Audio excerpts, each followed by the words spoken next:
Conferencia de Neville Goddard. ¿Quién es realmente Pablo? 18 de junio de 1971. Si esta noche tuviera un deseo para ti, no podría pensar en nada más grande que desear que ahora experimentes la historia de Pablo. No sé si alguna vez te has preguntado, ¿quién es Pablo?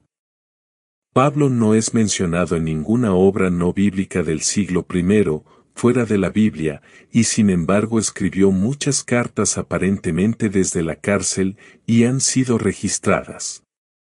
Sin embargo, no hay ningún registro de que Pablo estuviera en la cárcel. Y ciertamente, sería grabado. Entonces, ¿quién es Pablo? Pablo es ese último estado de conciencia que el hombre debe alcanzar si quiere experimentar la realidad de Dios. Tú y yo tenemos ambiciones en el mundo.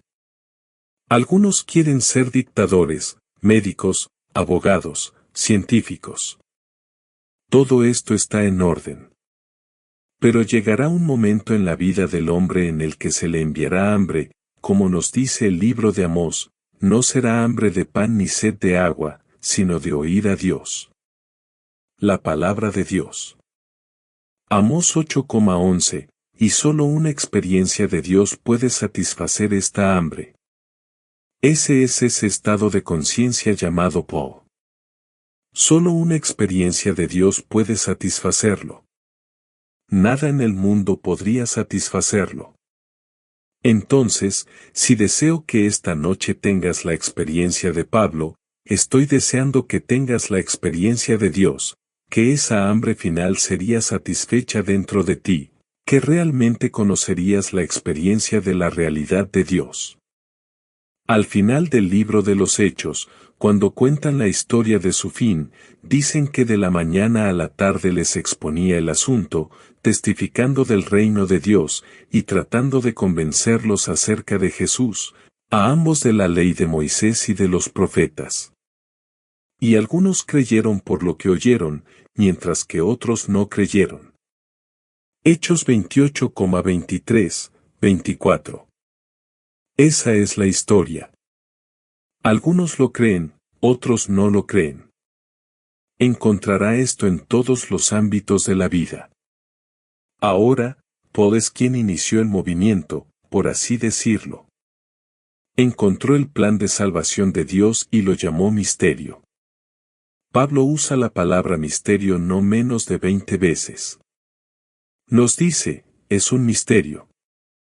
Habla de ello como un patrón. Un patrón de palabras. Cuando escribe su carta a Timoteo, le dice, sigue el modelo de las sanas palabras que has oído de mí.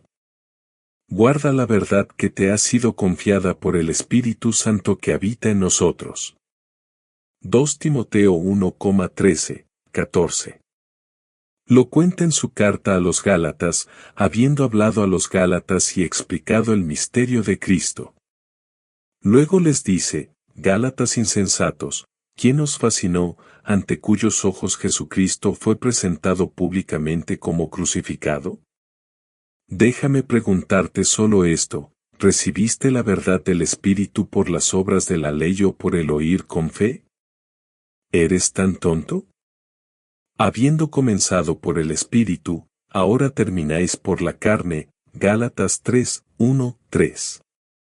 Pablo vio que la deidad estaba cubierta de carne y sangre, y por eso pudo decir, cuando agradó a Dios revelar a su Hijo en mí, no consulté con carne y sangre.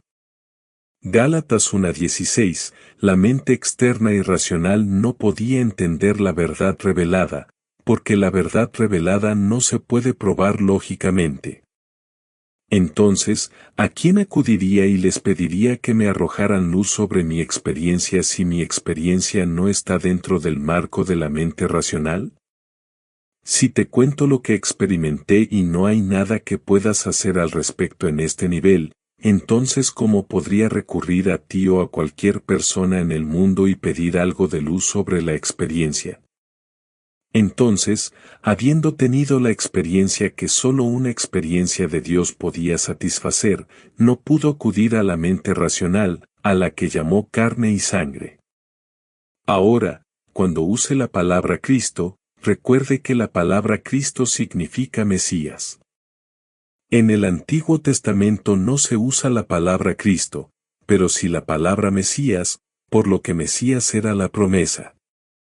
Ahora dijo, de ahora en adelante no consideraré a nadie desde el punto de vista humano, aunque una vez lo hice. Ahora usó la palabra Cristo. Use la palabra ahora, Mesías, aunque una vez consideré al Mesías desde un punto de vista humano, ya no lo considero así. 2 Corintios 5,16, habiendo tenido la experiencia, no estaba buscando ningún salvador de carne y hueso llamado Mesías. Experimentó al Mesías. Cuando agradó a Dios revelar a su Hijo en mí, no consulté con carne ni sangre. Ahora dijo, estoy crucificado con Cristo. ¿Qué significa Mesías? Pero vivo yo, pero no yo, sino el Mesías vive en mí, y la vida que ahora vivo en la carne, la vivo en la fe en el Hijo de Dios, que me amó y se entregó a sí mismo por mí. Gálatas 1,20. Ahora, junte todo e intentaré desarrollar un patrón determinado para usted. Jesús es el hombre modelo. Ese patrón está oculto en el hombre. Y en su carta a los Corintios hace la pregunta, ¿no os dais cuenta de que Jesucristo está en vosotros? A menos, por supuesto, que no haya superado la prueba. 2 Corintios 13,5, espero que se dé cuenta de que no hemos fallado en superar la prueba. Pero te haré una prueba rápida. Jesucristo. Ahora bien, ¿qué pensaste en ese momento? ¿Algo en el exterior? Permítanme repetirlo, ¿no os dais cuenta de que Jesucristo está en vosotros? A menos, por supuesto, que no haya superado la prueba. Ahora, Jesucristo, ¿qué hace la mente? ¿Ir al exterior, a algo existente, externo a ti mismo? Entonces no has superado la prueba, porque Jesucristo está en ti. Ahora, ese patrón tiene que desarrollarse dentro de ti. No puede desarrollarse dentro de ti mientras tengas un concepto de Jesucristo como carne y sangre. Incluso en el periódico de esta mañana, apenas podía creer lo que veía. He aquí un nuevo documento del Vaticano, que da nuevas directrices, pero insiste en la tradición que debe mantenerse. Y la tradición que mencionan es que se debe sostener la virginidad de María. Bueno, si lees el capítulo 6 del libro de Marcos, no veo cómo alguien con un cerebro en la cabeza podría sostener esa historia, si la tomas como historia secular. Si no está familiarizado con el capítulo 6 del libro de Marcos, permítame citarlo. ¿No es este Jesús el carpintero, hermano de Santiago, de José, de Simón y de Judas, y no son sus hermanas? Es plural. ¿Con nosotros hasta el día de hoy?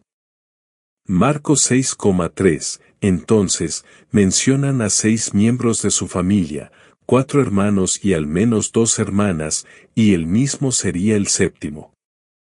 Y ahora debo considerar esto como historia secular y decir que la madre de la prole sigue siendo la Virgen. Pero omiten los 6 que se mencionan y dicen que ella solo tuvo uno, y lo justifican diciendo que José tuvo estos otros de alguna otra mujer.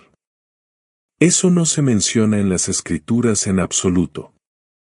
Ahora la directiva de hoy me pide que admita que el Papa es infalible.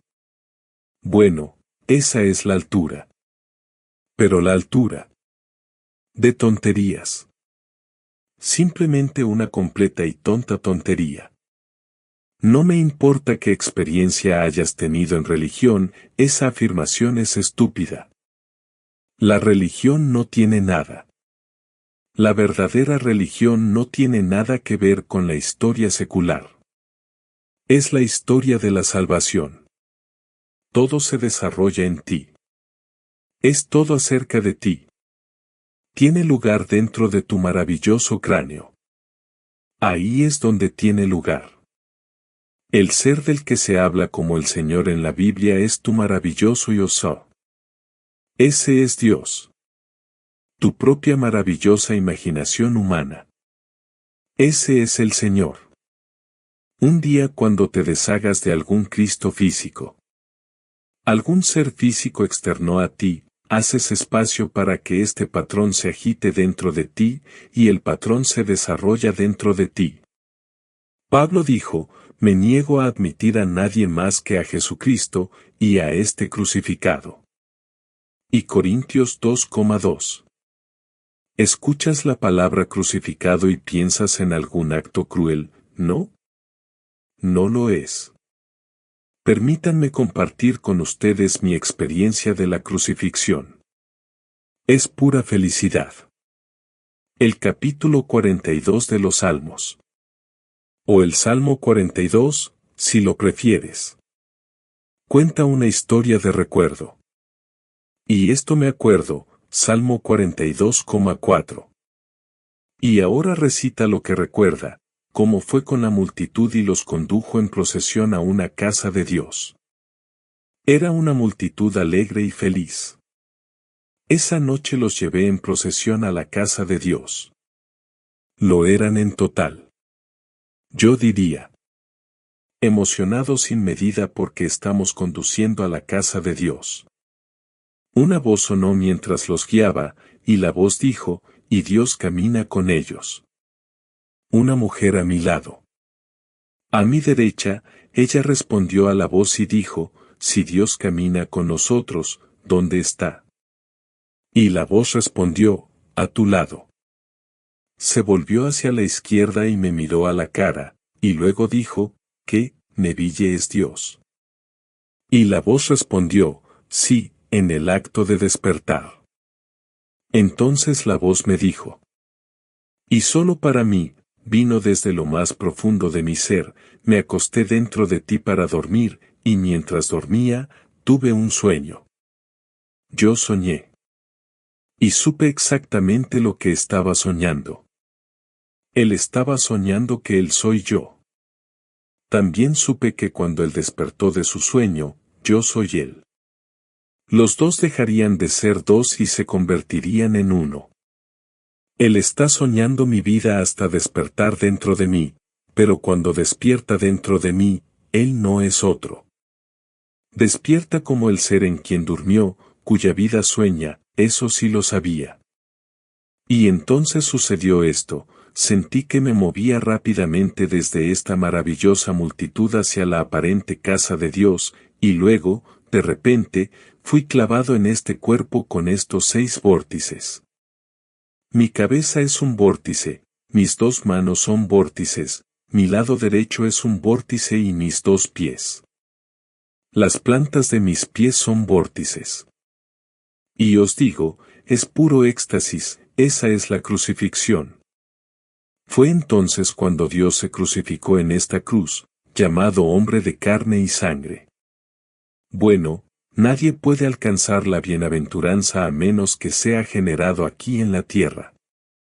Entonces, tú y yo estamos aquí, y Dios deliberadamente se puso dentro de nosotros para soñar nuestras vidas, y está soñando que Él eres tú. Y un día Él despertará, y Él eres tú, y tú eres Dios. Sin pérdida de identidad. Te conoceré tal como te conozco ahora, pero serás elevado al enésimo grado de belleza. No puedo encontrar las palabras para describir la majestad y la dignidad y todo lo maravilloso que te concierne y, sin embargo, te conoceré como Dios.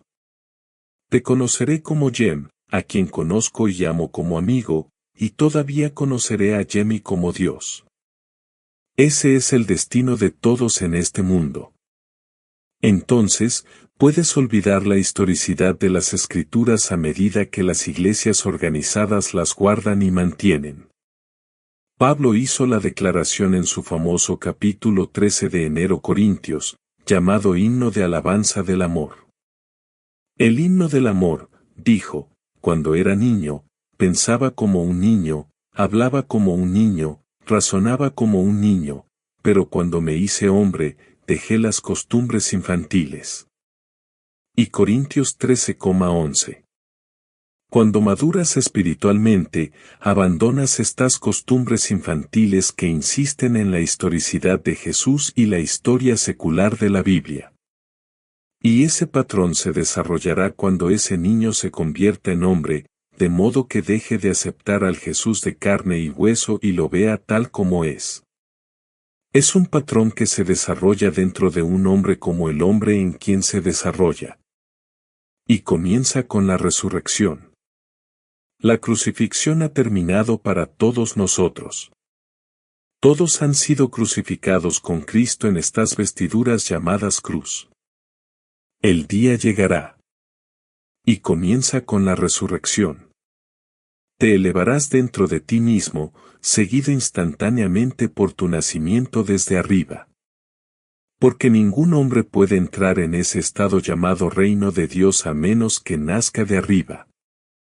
Entonces, pasaba sus días desde la mañana hasta la tarde testificando del reino de Dios y tratando de convencerlos acerca de Jesús. Luego usó como argumentos la ley de Moisés, leyéndoles las Escrituras, y luego los profetas y los salmos, tratando de mostrar que estos pasajes eran paralelos a su propia experiencia. ¿Qué pasaje sería paralelo a su experiencia cuando agradó a Dios revelar a su Hijo en mí? Y la preposición está en, no es para mí, como lo dan algunos traductores. Cuando agradó a Dios revelar a su Hijo en mí, Gálatas 1,16.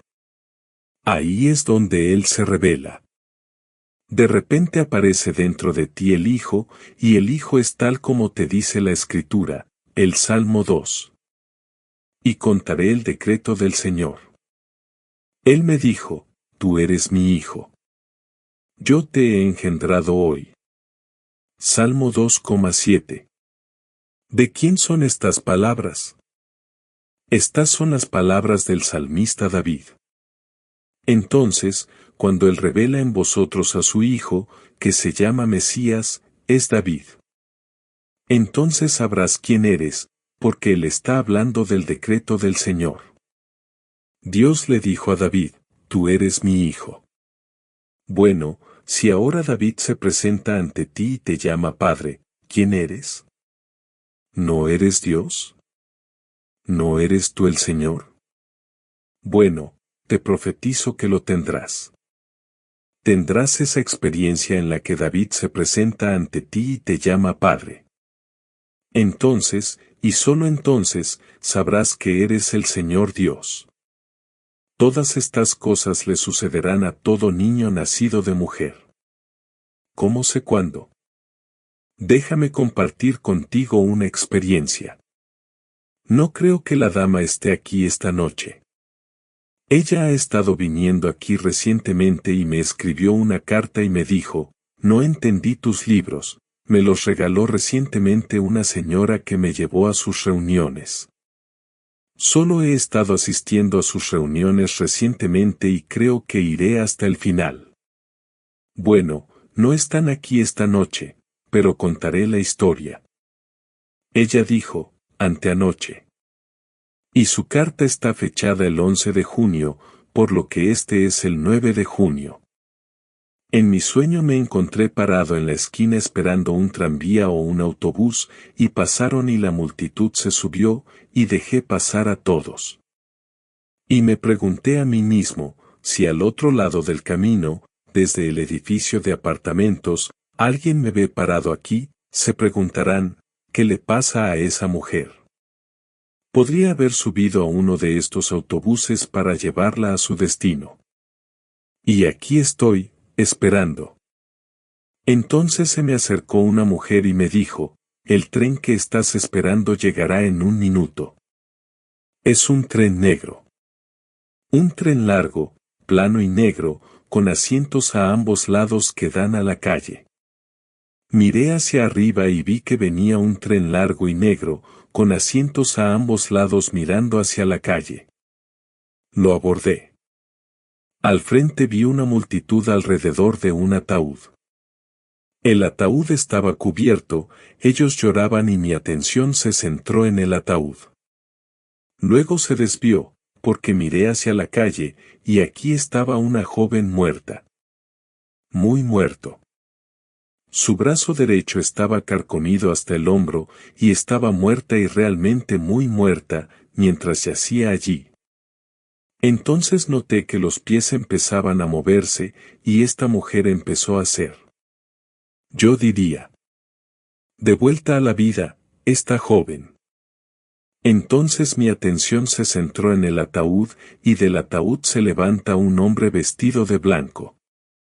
En ese momento me desperté y permanecí despierto el tiempo suficiente para registrarlo e impresionar mi mente con el sueño. Me volví a dormir y aquí estoy entre una gran multitud.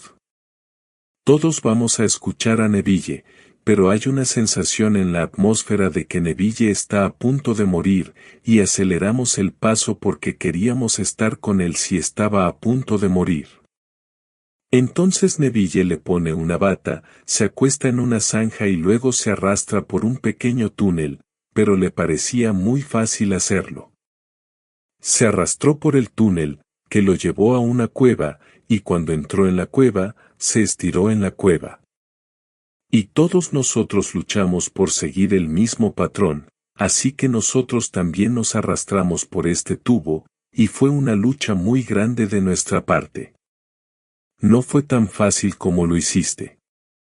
Parecía tan fácil cuando lo hiciste. Luego saliste de la cueva como si hubieras cambiado de opinión y regresaste por el mismo camino con la misma facilidad. Cuando saliste, hicimos el mismo esfuerzo. Nuevamente me pregunté, quienquiera que haya hecho esto, ¿por qué no pudo haberlo hecho más fácil? Y así salimos todos, pero no todos pudieron llegar. Muchos de nosotros lo hicimos, pero no todos pudimos lograrlo. Les diré que todos lo lograrán, pero no todos están listos para lograrlo. Eso fue un atisbo. Eso fue un presagio de lo que les espera a todos en este mundo. Este es el misterio de la vida. A través de la muerte. A menos que una semilla, o el grano de trigo, caiga en la tierra y muera, quedará solo, pero si muere, produce mucho. Entonces Dios muere. Literalmente muere. Dios se hizo como yo soy, para que yo sea como Él es. No puede fingir que es Neville. Él realmente tiene que convertirse en mí y, por lo tanto, al convertirse en mí, murió. Está enterrado en mi cráneo. Allí es donde está enterrado. Y llegará el día, despertaré, como he despertado en mi cráneo y saldré por ese tubo. Esa abertura tan pequeña. Me abrí paso y descubrí todo el drama que se desarrollaba ante mí. Por eso os digo que sois inmortales, ¿sabes por qué? Porque eres Dios, Dios realmente llegó a ser como tú eres, y Él no puede fallar. Porque si hoy se dice de Pablo, él trató de convencerlos acerca de Jesús, y algunos creyeron en lo que dijo, mientras que otros no creyeron, los que no creyeron, solo lo hacen por un tiempo. Todavía son niños. No pueden quitarse de la cabeza la historicidad de las Escrituras. Deben aferrarse como un niño a alguna cosita sobre la cual puedan poner sus manos, tocarla y ver a un Jesús físico en el exterior. El día llegará, el hombre será despojado de la historicidad de las Escrituras. Entonces el patrón podrá agitarse dentro de él, y el patrón se desplegará dentro de ese hombre. Y todo lo que se dice de Jesús en las Escrituras, él lo va a experimentar en primera persona del singular, en tiempo presente. Entonces sabrá quién es Jesús, porque todo el patrón se desarrollará dentro de él. Lo contará lo mejor que pueda. Pensé que lo había dicho claramente en mis libros. Evidentemente a esta señora no lo hice, porque ella dijo, me dieron los libros y los leí, pero no los recibí. Habiendo asistido recientemente a algunas de sus conferencias, ahora empiezo a comprender los libros, pero no hasta que lo escuché hablar desde la plataforma. Bueno, eso fue un gran shock, porque pensé que los libros simplemente estaban escritos, y todavía lo creo. No podía entender cómo ella no podía captarlos. Pero según su propia confesión, no pudo comprenderlo hasta que me escuchó. Así que aquí lo estoy contando desde la plataforma y tratando de contarlo también en los libros, y algunos lo creen y otros no lo creen. Algunos pensarán que todo esto es simplemente un sacrilegio, que estoy tratando de quitarle sus dioses. Estoy tratando de quitarle sus dioses falsos. El Dios que no existe. Estoy tratando de quitarles ese Dios, que el Dios real pueda comenzar a moverse dentro de ellos y desarrollarse en ellos como ellos. Porque hasta que el Dios falso desaparezca, el Dios real no puede despertar dentro de vosotros. Y mientras tenéis un Cristo Jesús de carne y sangre, no conocéis a Cristo Jesús. Escuche las palabras nuevamente: de ahora en adelante no consideraré a nadie desde el punto de vista humano. Aunque una vez consideré a Cristo desde el punto de vista humano, ya no lo considero así. Estas son las palabras de Pablo. 2 Corintios 5,16. Estoy crucificado con Cristo, dijo, sin embargo vivo, pero no yo, Cristo vive en mí. Y la vida que ahora vivo en la carne la vivo por la fe del Hijo de Dios que me amó y se entregó por mí. Gálatas 2,20. Bueno, te lo digo, tu real ser es Jesús. Ese es el Señor. Tu verdadero hijo es David. Ese es el Mesías. Pero tú no sabes que eres el Señor y no puedes saberlo hasta que aparezca tu Hijo. Llegará el día, Él aparecerá, y en el momento en que aparezca, sabrás exactamente quién es. No habrá incertidumbre en cuanto a esta relación entre tú, el Padre, y David, el Hijo. Se necesita el Hijo para revelar al Padre. Ahora, ninguna iglesia en esta tierra que yo sepa está enseñando esto, así que he sido enviado para decírtelo. Y ustedes aquí son una audiencia pequeña, pero ¿qué importa? Una pequeña audiencia iniciada en la verdad puede extenderse a todo el vasto mundo. Te digo lo que sé por experiencia. No estoy teorizando, no estoy especulando. Eres el Señor que sufre de amnesia, porque has olvidado quién eres. Así de completo fue tu don cuando te hiciste hombre. Y llegará el día en que despertarás y recordarás quién eres, y porque eres Dios Padre, debe haber un Hijo que dé testimonio de tu paternidad. Y ese Hijo es David. Entonces sabrás quién eres.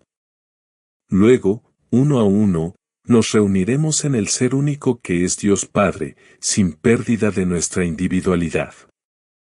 Sin pérdida del ser que somos.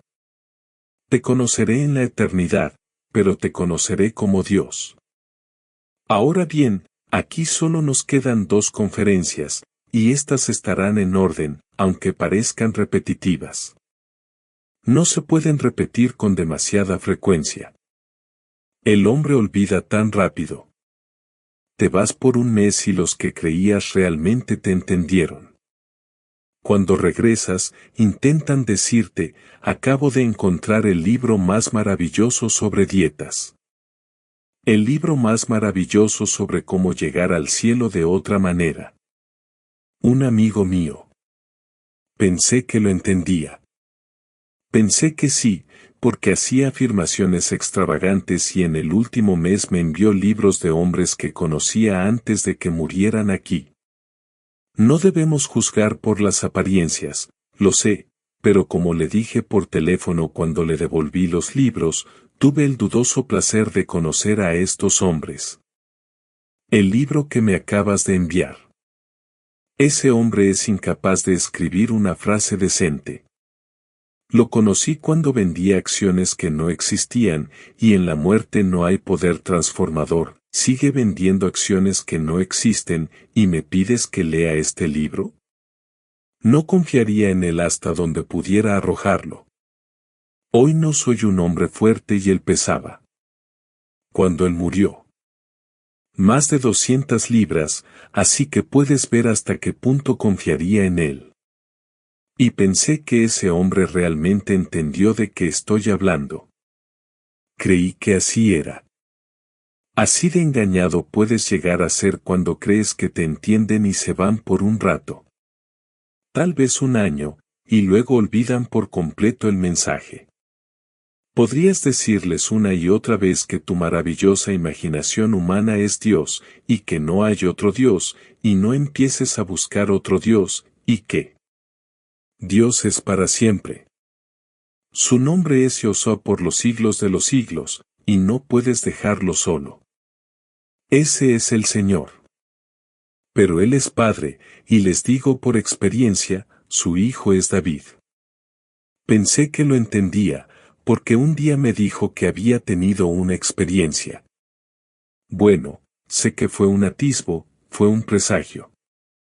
Es un pensador muy poderoso, por lo que pudo conjurar y provocarse una gran alucinación, y pensó que eso era todo. No lo fue. Eso fue una alucinación, cuando pensó. Porque no viene de esa manera. La paloma no viene como él me dijo que le llegó. No viene así. Todos los cielos se vuelven traslúcidos cuando él viene, y la paloma flota como si estuviera flotando en el agua, pero es traslúcida. La acción de la paloma es sin esfuerzo, por lo tanto debe estar flotando. Luego desciende suavemente sobre ti, y entonces, como Noé, extiendes tu mano hacia él, y la paloma se posa sobre tu mano tal como te dice el libro del Génesis, y la traes hacia ti. Entonces la paloma te asfixia a besos. Pero el otro es un maravilloso atisbo. Es un pronóstico maravilloso. Pero entonces pensé que sería alentador para él tener el atisbo de sostenerlo hasta que la realidad se produzca. Evidentemente no. Por eso tengo que repetirlo una y otra vez, que no lo olvides. Entonces, cuando escribió su última carta a Timoteo. Pero Timoteo era entonces un hombre de Dios. Ya no era un niño, porque se le llama hombre de Dios. Solo dos son llamados hombres de Dios en las Escrituras, uno es Moisés y el otro es Timoteo.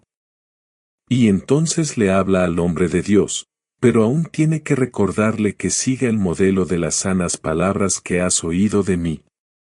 Guarda la verdad que te ha sido confiada por el Espíritu Santo que habita en nosotros.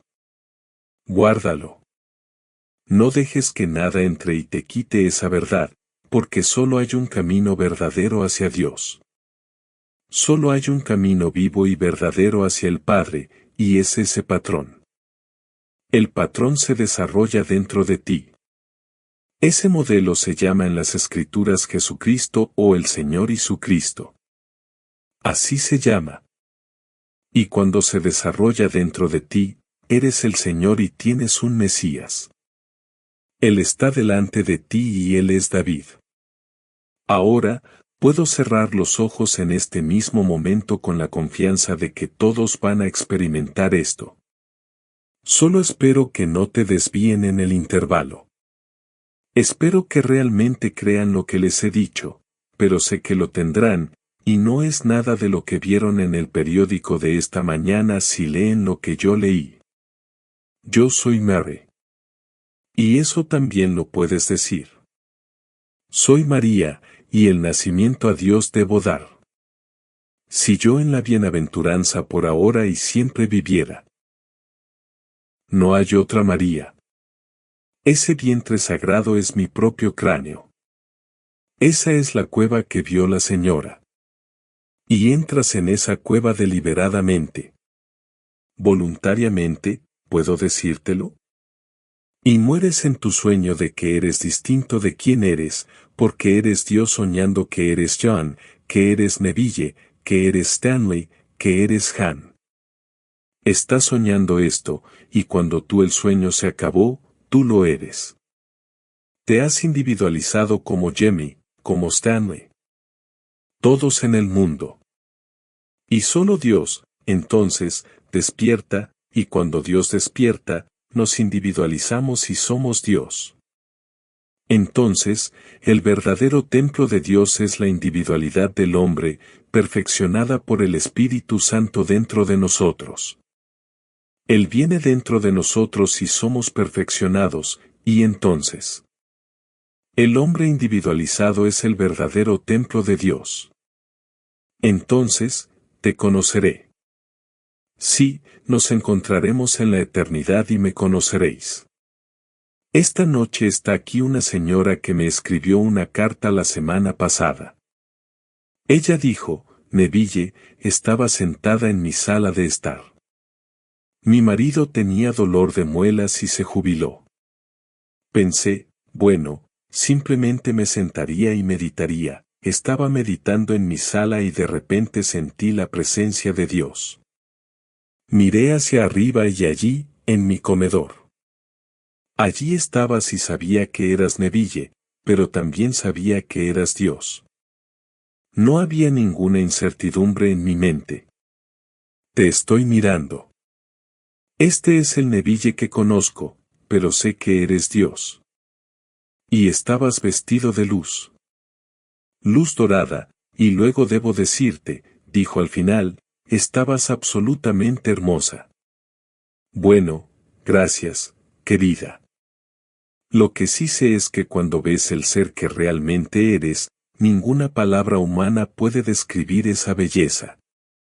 Ninguna palabra humana puede describir la majestad que es tuya, la fuerza que es tuya, el carácter que es tuyo, y a través de estos ojos mortales puedes mirarte en cualquier espejo, y nunca podrías pensar que la eternidad es lo suficientemente larga para llevarte a eso.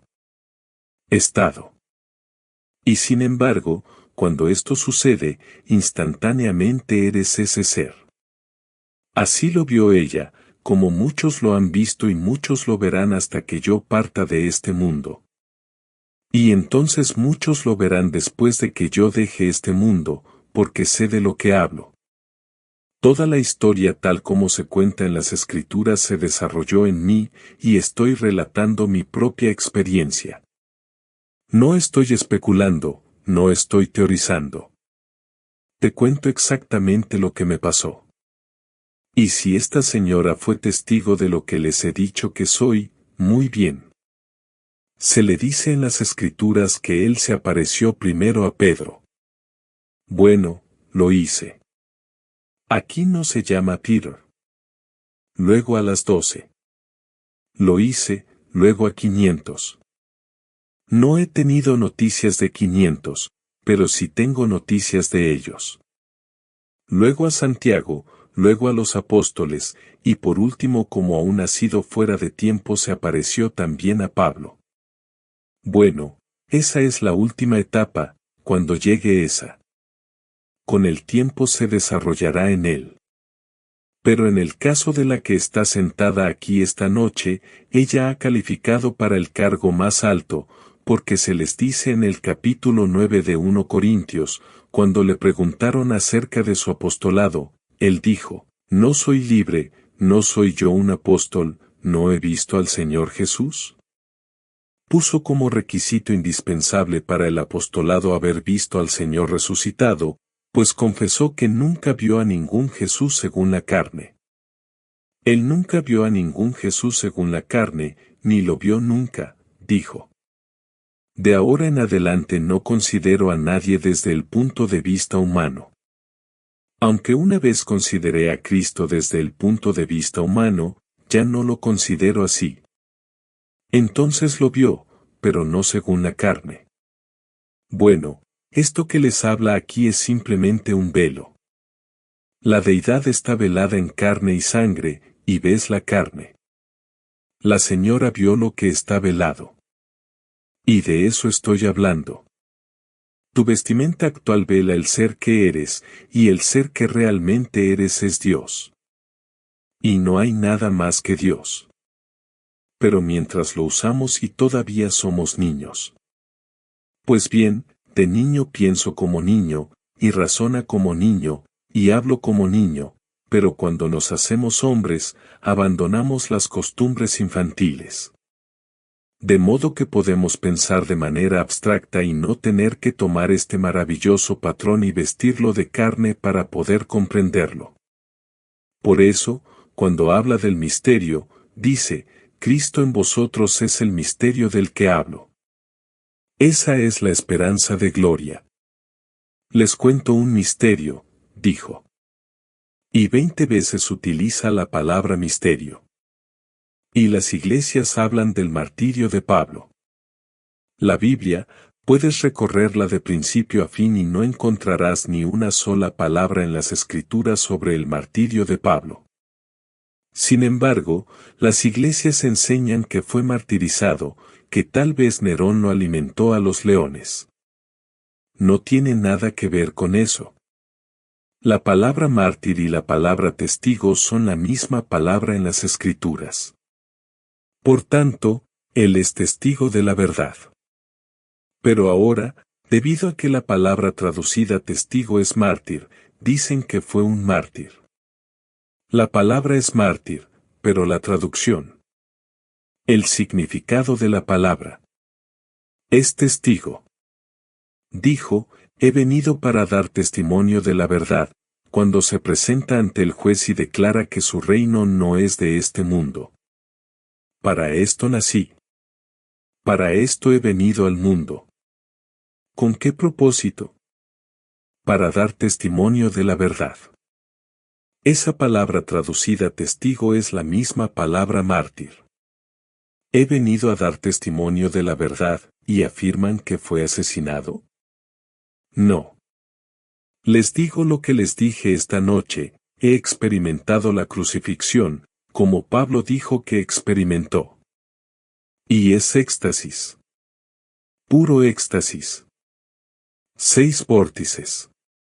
Vórtices giratorios, un vórtice, un vórtice, un vórtice, un vórtice, y luego los 2 pies son vórtices, y no puedo expresar la emoción cuando eres atraído hacia este cuerpo a través de estos 6 vórtices. Y entonces suena la voz, me acosté dentro de ti para dormir, y mientras dormía, tuve un sueño. Soñé. Sí, sabía exactamente lo que está soñando.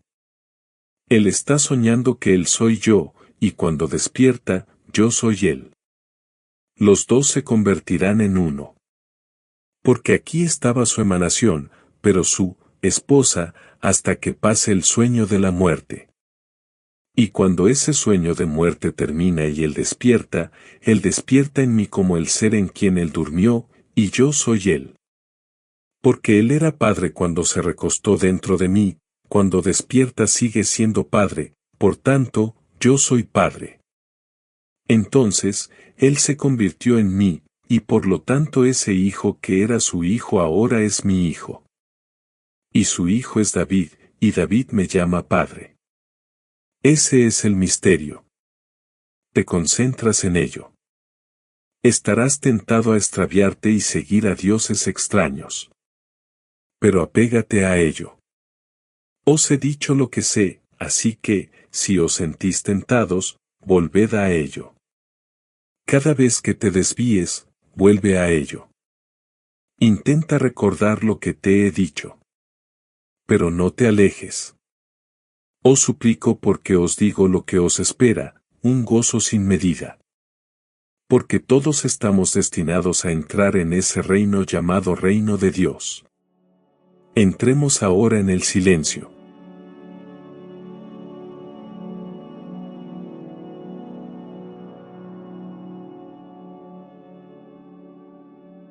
Explicación y comentarios a esta conferencia. Hoy te doy la bienvenida. En esta ocasión, haremos un viaje en el tiempo hasta una conferencia dada por Neville Goddard el 18 de junio de 1971, un día en el que compartió reflexiones que perduran hasta el momento y han marcado a generaciones en su búsqueda espiritual. ¿Alguna vez te has preguntado sobre la verdadera identidad de Pablo de Tarso, esa figura enigmática cuyas cartas forman un pilar en el Nuevo Testamento del cristianismo? Pablo, quien luchó, sufrió y supuestamente escribió desde la cárcel, pero de cuyo encarcelamiento no hay registro histórico alguno, será el foco de nuestro episodio de hoy. Vamos a sumergirnos en su historia, en aquellas palabras que han trascendido siglos y que a día de hoy continúan siendo objeto de fascinación y debate. Quizá te sorprenda saber que Pablo no es solo un personaje histórico, sino un estado de conciencia, según la interpretación de Goddard. Es ese estado que todos anhelamos alcanzar para experimentar la real magnitud de Dios y la realidad que nos rodea. A lo largo de este episodio, nos acompañarás en este análisis, donde nuestras ambiciones mundanas y deseos terrenales se ponen en pausa para atender un llamado único e irrefutable, la verdadera hambre y sed de conocer y vivir según la palabra de Dios. Así que siéntate cómodamente, prepara tu mente para la exploración y tu corazón para la transformación, pues lo que descubriremos juntos podría cambiar tu percepción de quién eres y cuál es tu propósito. Este es nuestro comentario a la conferencia ¿Quién es realmente Pablo? Comienza ahora el viaje al descubrir de una de las figuras más misteriosas y fundamentales de las Escrituras Sagradas. Vamos a desenredar el hilo de la espiritualidad, la fe y la historia, para sentir en carne propia lo que significa seguir el camino de Pablo y cómo este sendero se refleja en nuestra vida actual. Hoy, sumergiéndonos un poco más en el misterio de la fe, nos preguntamos, ¿quién es realmente Pablo? Este personaje bíblico, esencial en las raíces del cristianismo, sigue siendo un enigma para muchos.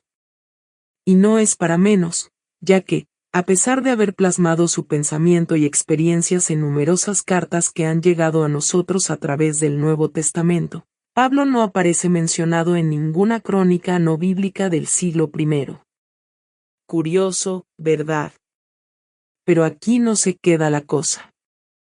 Resulta que muchas de esas cartas, escritos llenos de fervor y sabiduría, fueron supuestamente redactadas mientras Pablo se encontraba entre rejas, en la cárcel. Y sin embargo, no poseemos pruebas documentales de tales encarcelamientos. Ningún historiador de la época hizo alusión a ello. Surge entonces la duda, ¿es posible que tales eventos no hayan sido dignos de registro o acaso estamos frente a otro tipo de prisiones, tal vez las del alma? Si profundizamos en las lecciones que Pablo nos dejó, llegamos a percibir que su figura trasciende el mero plano histórico para adquirir un tono más simbólico y espiritual. Pablo se convierte así en un arquetipo, en una representación del estado último de conciencia al que aspiramos para tocar la realidad divina.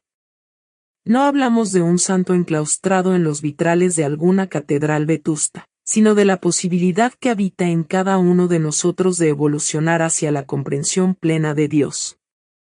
Este camino hacia la divinidad, para Pablo, no parece ser uno pavimentado de dogmas rígidos o rituales vacíos, sino más bien un sendero íntimo, signado por la voluntad de trascender todas esas ambiciones mundanas que, aunque válidas, no representan la culminación de nuestra espiritualidad ni el final de nuestra sed existencial.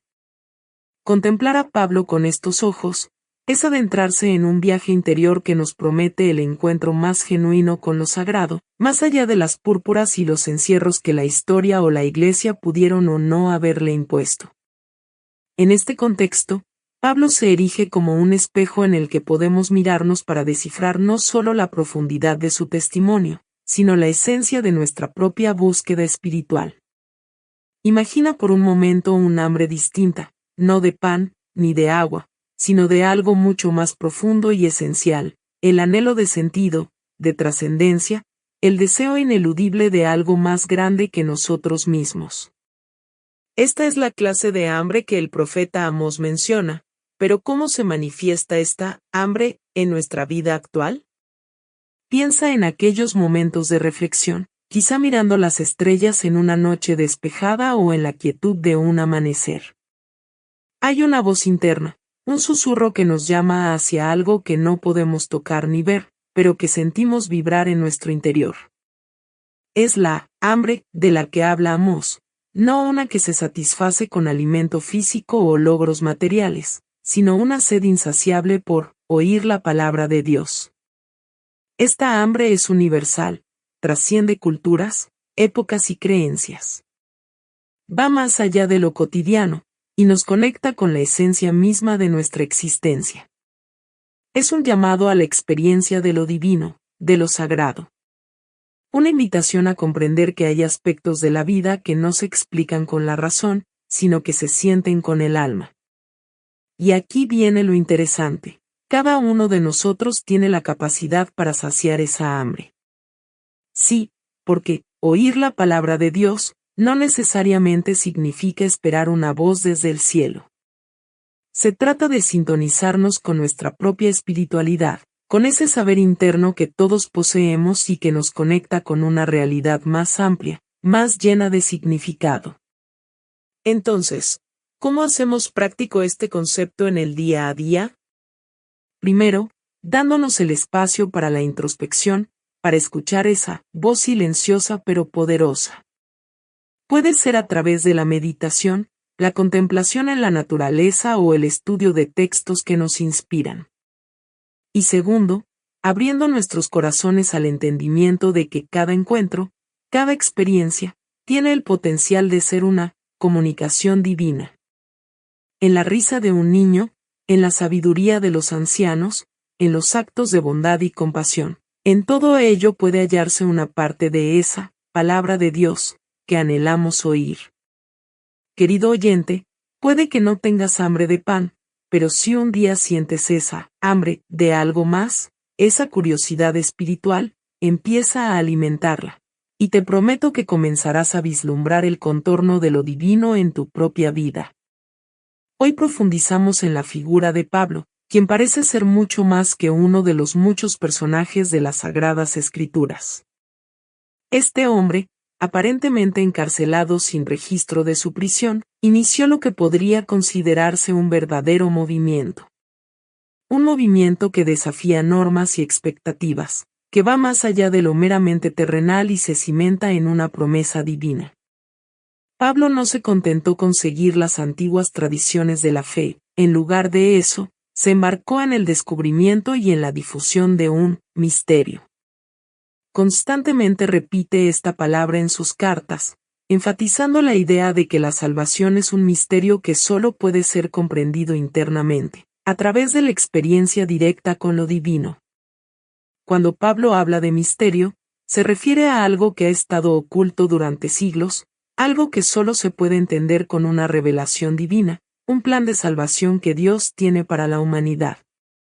En sus escritos, Pablo menciona este misterio al menos 20 veces, dejando en claro que no se refiere a algo que podamos entender o explicar de manera racional o lógica, sino que necesita ser experienciado. Es en este misterio donde se encuentra el verdadero camino hacia la salvación, y es algo que Pablo vivió profundamente. Él vio el desvelamiento de este plan en su propio ser, en sus propias experiencias. Y tal vez lo más revolucionario de su mensaje fue que Pablo identificó este misterio con Cristo dentro nuestro, argumentando que el Mesías prometido, el Salvador, no viene desde afuera, sino que se encuentra ya dentro de cada uno de nosotros, esperando ser descubierto y comprendido. Pablo insiste en que seguir la ley y las tradiciones no era suficiente para alcanzar la salvación. Era necesaria una transformación interior, un renacimiento que nos permite escuchar y comprender la palabra de Dios de una manera nueva y más profunda. Este renacimiento es, en efecto, la experiencia de convertirse en un nuevo ser, capaz de percibir la realidad de Dios en uno mismo. En el grandioso lienzo de la historia bíblica, Pablo se destaca como un pintor cuyas pinceladas se alejan de los colores típicos de las reliquias del pasado. Nos instiga a actuar, a buscar y a vivir el misterio de la salvación que promete transformarnos y llevarnos a una comprensión directa y personal de lo divino.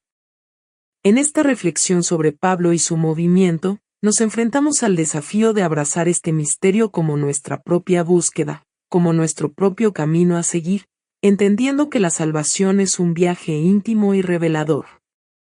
Nos queda entonces preguntarnos, ¿estamos dispuestos a embarcarnos en esta aventura por el misterio de la salvación con la determinación y la confianza que Pablo demostró? ¿Nos entregaremos a la posibilidad de que la respuesta a todas nuestras preguntas ya se encuentra en nuestro interior? Estas son las preguntas que todos debemos enfrentar en nuestro propio camino espiritual. Vayamos a la esencia misma de la revelación, al núcleo de nuestra narrativa espiritual. La historia de Pablo, que nos enseña sobre la verdad que trasciende el entendimiento racional, nos lleva por un viaje interno más que una cacería de validaciones externas. Piénsalo, ¿qué significa realmente la revelación del Mesías dentro de nosotros? Es mucho más que la idea tradicional del Salvador que viene del exterior. Se trata de un profundo despertar interno, un romper las cadenas de la lógica para abrazar la realidad de una verdad vivida, respirada, sentida en cada fibra de nuestro ser. Esta verdad, amigos, no pide aprobación ni busca ser entendida por la mente que argumenta y debate, es una verdad que, simplemente, es. Pablo habló de esta verdad revelada, alejándose de las interpretaciones literales y buscando asir la esencia de lo divino. Cuando agradó a Dios revelar a su Hijo en mí, nos dice Pablo, retando así la comprensión ordinaria. Aquí no hay charlas con carne y sangre, sino un reconocimiento de que la divinidad no reside en la lógica humana. Hay una intuición más allá de la razón que nos dice que la verdad está ahí, pacientemente esperando que silenciemos el ruido del mundo para sentir su presencia. Los racionalistas pueden objetar, sedientos de pruebas y declaraciones públicas, pero la esfera de lo espiritual opera bajo una diferida lógica, es el terreno de la fe, la confianza y la experiencia interna.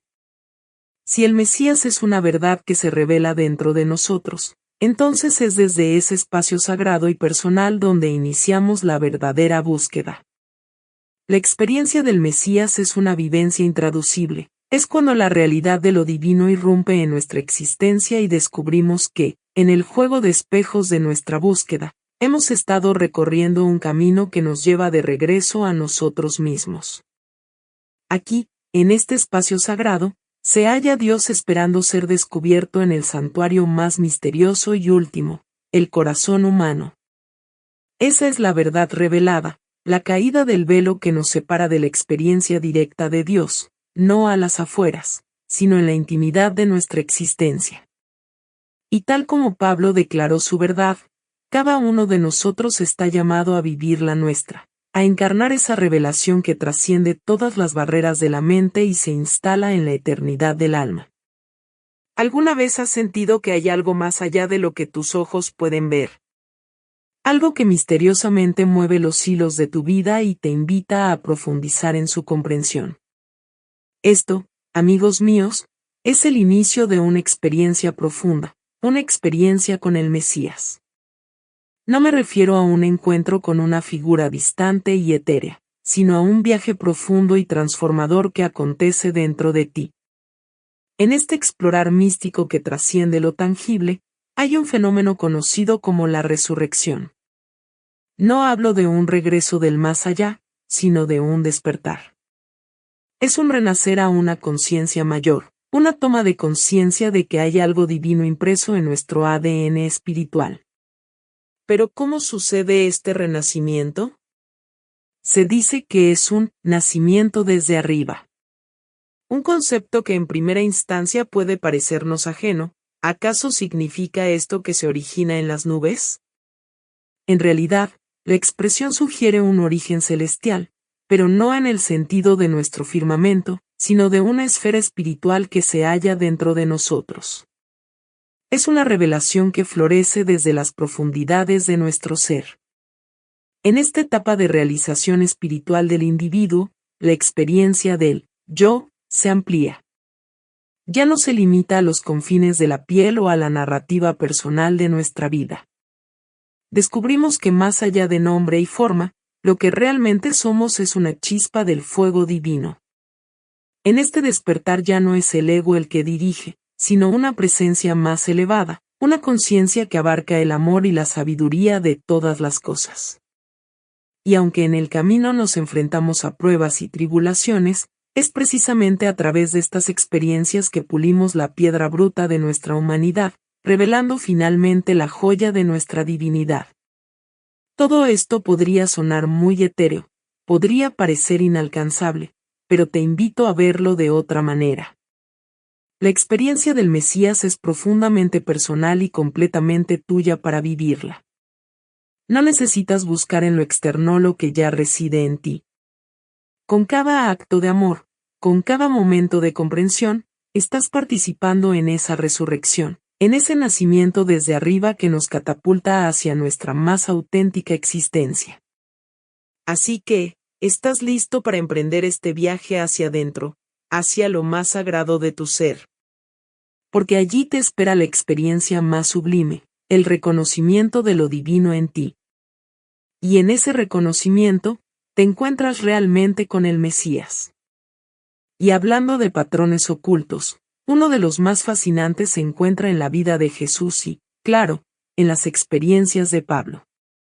¿Alguna vez te has detenido a pensar en la crucifixión y la resurrección? A menudo, estas historias son tratadas solo como eventos históricos o rituales religiosos, pero te invito a considerarlas como métodos simbólicos de autodescubrimiento y realización personal. La crucifixión no es simplemente el final de una vida, sino la representación del sacrificio del yo inferior para el nacimiento del yo superior, y la resurrección es el surgimiento triunfante de un nuevo ser espiritual. Es la metáfora de tocar fondo para luego levantarse con una comprensión más clara y sublime de la existencia. Imagina por un momento que esta crucifixión es interna, que en tu propio ser hay un patrón que sigue el mismo proceso. Al morir simbólicamente a tus deseos egoístas y preocupaciones mundanas, como lo hizo Pablo, te abres a una experiencia más elevada. Es en ese espacio sagrado de introspección donde puede ocurrir la verdadera transformación. La resurrección personal es entonces, el despertar a un entendimiento más profundo de lo divino en ti. Es cuando reconoces que no eres únicamente un montón de huesos y piel caminando por la tierra, sino una manifestación de lo divino, un ser de luz y amor que puede trascender barreras y limitaciones. Piénsalo, cada fracaso, cada caída, es en realidad una oportunidad para renacer en una versión más iluminada de ti mismo.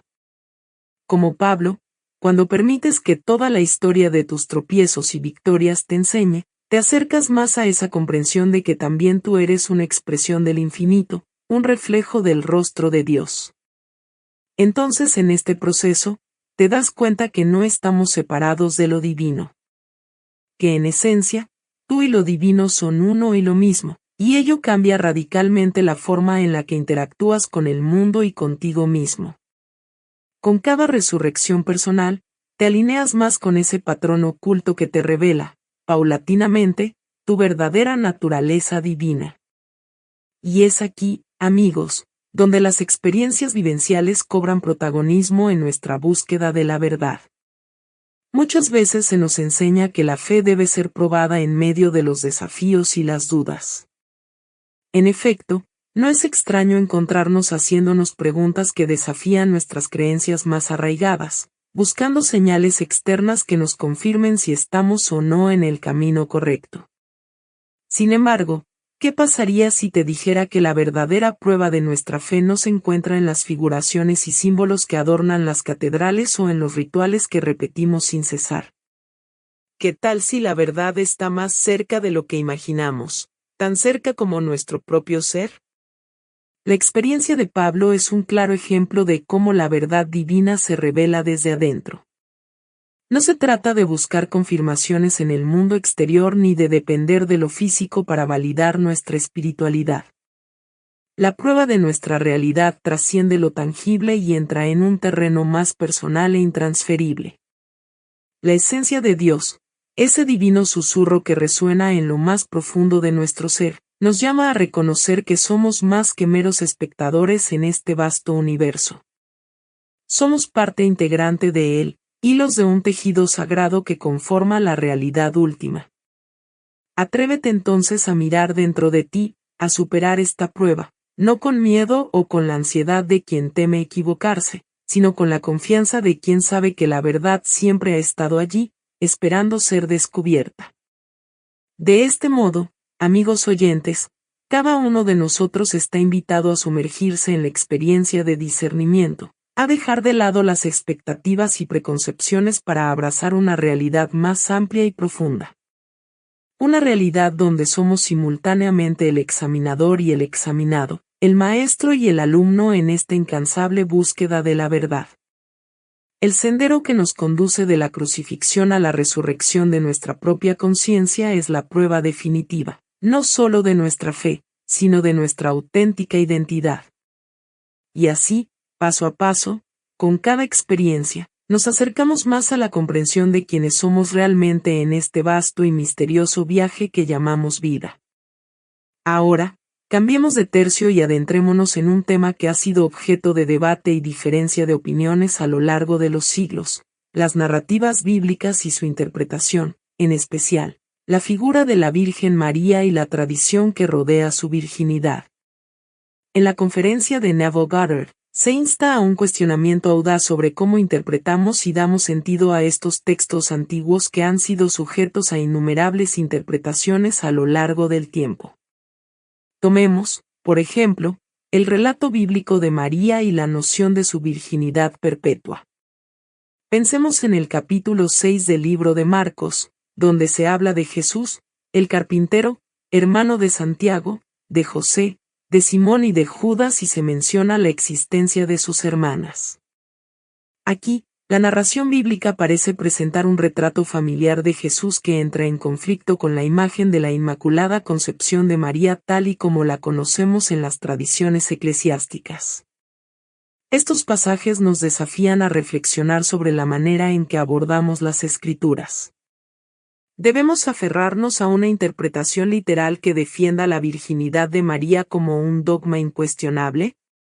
Esta perspectiva, como señala Goddard, puede llegar a ser un acto de ignorar conscientemente información del propio texto sagrado, llevándonos por un camino de interpretaciones que se alejan de la verdadera riqueza espiritual que ofrecen estos textos. El discernimiento en nuestra interpretación y, más aún, la apertura a descubrir el mensaje espiritual subyacente, es fundamental para no perdernos en la literalidad y en la tradición que puede haber sido distorsionada por el hombre. Se nos invita, entonces, a liberarnos de las concepciones limitantes y buscar, en su lugar, esa esencia divina que reside en la comprensión profunda de las historias que han moldeado la fe de muchos.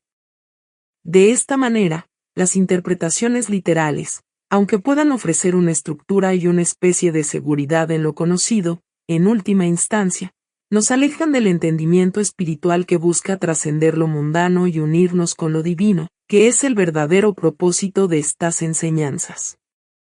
Y aquí estamos, acercándonos al final de nuestro recorrido de hoy en ¿Quién es realmente Pablo? Hemos navegado a través de la mística y lo enigmático, buscando comprender nuestra esencia más profunda, esa chispa divina que va más allá del tiempo y la materia.